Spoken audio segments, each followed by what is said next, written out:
Dear student, अस्सलाम वालेकुम। System of linear equation को हल करने का एक और मेथड आज हम पढ़ने जा रहे हैं। इस मेथड को चुलिस्की मेथड भी कहते हैं। इसको ट्रायंगुलर डीकम्पोजिशन मेथड भी कहते हैं। इसी मेथड को फैक्टराइजेशन मेथड भी कहते हैं। और इस मेथड को एल यू डीकम्पोजिशन मेथड भी कहते हैं, या इसका एक और नाम है डिलीटल्स मेथड। तो ये सारे एक ही मेथड के नाम हैं। तो आइए देखते हैं कि ये मेथड क्या होता है। This method is based on the fact that a non-singular square matrix A can be replaced by the product of lower and upper triangular matrix. Why this procedure is also known as the LU decomposition method. इस method को LU decomposition method इसलिए कहते हैं क्योंकि हमारे पास जो non singular matrix A given होता है, इस मैट्रिक्स को हम रिप्लेस कर देते हैं दो मैट्रिक्स से। एक मैट्रिक्स L है और दूसरा U है। L मैट्रिक्स जो है इसको हम कहते हैं लोअर ट्रायंगुलर मैट्रिक्स, और U मैट्रिक्स जो होता है इसे हम कहते हैं अपर ट्रायंगुलर मैट्रिक्स। इसका मतलब है जो नॉन सिंगुलर मैट्रिक्स A है, हम उसकी जगह प्रोडक्ट ले लेते हैं एल यू का। तो यही वजह है कि इस मेथड को एल यू डीकम्पोजिशन मेथड भी कहते हैं। To illustrate the procedure, consider the following system of linear equations. अब इस मेथड का प्रोसीजर या तरीक़ाकार हम देख रहे हैं कि ये किस तरह हम प्रोसीड करते हैं। तो इसमें सबसे पहले ये given system of linear equation है which can be written in the form. पहला स्टेप हमारा ये है कि हमने इसको लिखना है मैट्रिक्स फॉर्म के अंदर। तो आपके पास जो भी ये x1 x2 x3 के कोफिशिएंट हैं उसका मैट्रिक्स A बनाएंगे। x जो है ये हमारे पास x1 x2 x3 बन जाएगा, और ये b b1 b2 b3 आ जाएगा। तो A हमारे पास 3/3 एक मैट्रिक्स आ गया है जो कि नॉन सिंगुलर मैट्रिक्स है। तो पहली इक्वेशन ये है, इसको हमने मैट्रिक्स फॉर्म में लिखा है। लेट अस एज्यूम दैट, अब जैसे मैंने आपको पहले बताया है कि ये एल यू डीकम्पोजिशन मेथड के अंदर हम जो मैट्रिक्स नॉन सिंगुलर ए होता है उसको रिप्लेस कर देते हैं एल यू की जगह, where L is the lower triangular matrix and U is the upper triangular matrix. और लोअर और अपर ट्रायंगुलर मैट्रिक्स के बारे में तो आप पहले जानते होंगे। जो लोअर ट्रायंगुलर मैट्रिक्स होता है इसमें डायगोनल एंट्री 1 1 होती है, और डायगोनल के बिलो जो होते हैं ये L21 L31 L32 आता है, और डायगोनल के ऊपर जितने भी एलिमेंट होते हैं वो सारे जीरो होते हैं। तो ये होता है लोअर ट्रायंगुलर मैट्रिक्स। अपर ट्रायंगुलर मैट्रिक्स क्या होता है, इसमें जो डायगोनल एलिमेंट हैं वो U11 U22 U33 है, और नेक्स्ट इसका जो डायगोनल मेन डायगोनल है उसके नीचे जितने भी एलिमेंट हैं वो सारे जीरो आ रहे हैं। तो जो लोअर ट्रायंगुलर होता है उसमें मेन डायगोनल के ऊपर एलिमेंट जीरो होते हैं, और जो अपर ट्रायंगुलर होता है उसमें मेन डायगोनल के नीचे एलिमेंट जीरो होते हैं। तो ये एल और यू जो है ये हमने इस तरह ले लिया है।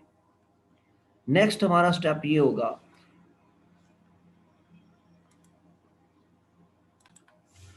तो फर्स्ट इक्वेशन में आप ए की जगह एल यू रिप्लेस कर देंगे और ये L U X is equal to B आएगा।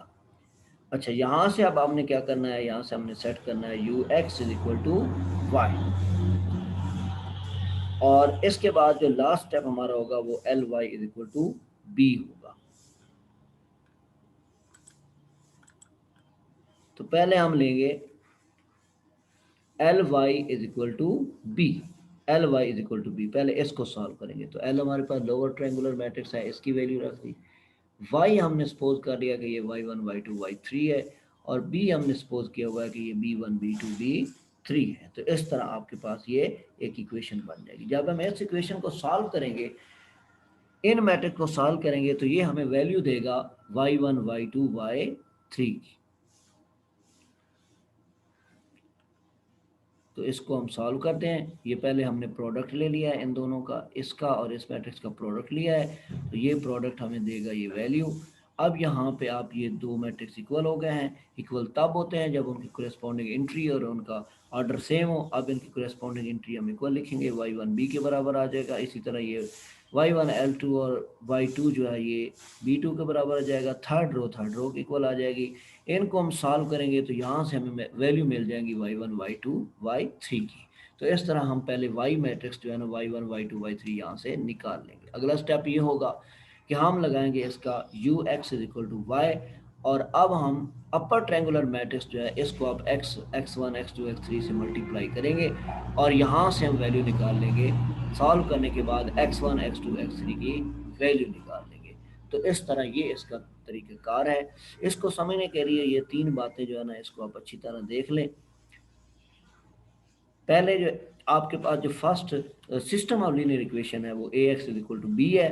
अब हमने ए को रिप्लेस कर देना है एल यू की जगह, और फिर L Y is equal to B लेना है। यहाँ से हमें वैल्यू मिल जाएगी Y one Y two Y three की। और तीसरा स्टेप हमारा ये है कि हम U X is equal to Y लेंगे और इसको सॉल्व करेंगे तो हमें X one X two X three की वैल्यू मिल जाएगी। तो इस तरह हम इनकी value X one X two X three की निकाल सकते हैं।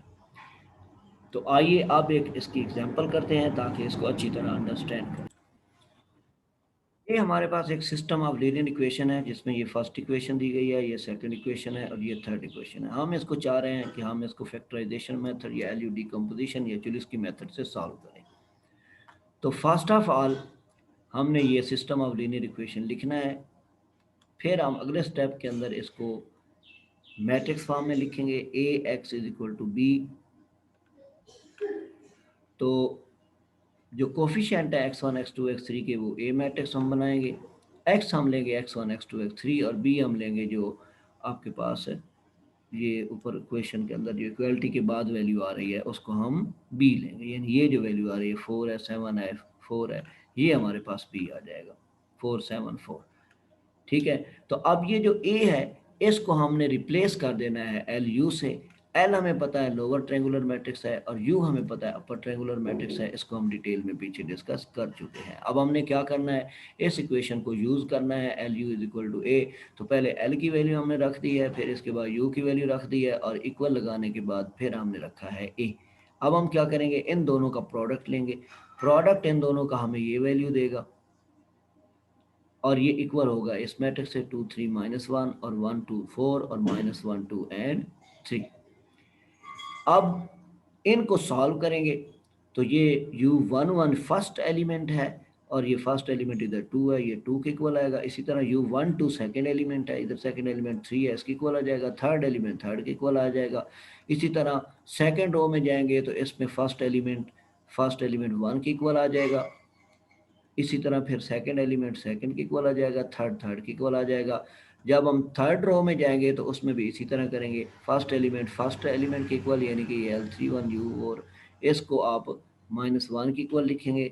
इसी तरह ये सेकंड एलिमेंट है, इसको सेकंड एलिमेंट 2 के इक्वल लिखेंगे और ये थर्ड एलिमेंट है, इसको थर्ड एलिमेंट इधर जो 3 है इसके इक्वल लिखेंगे।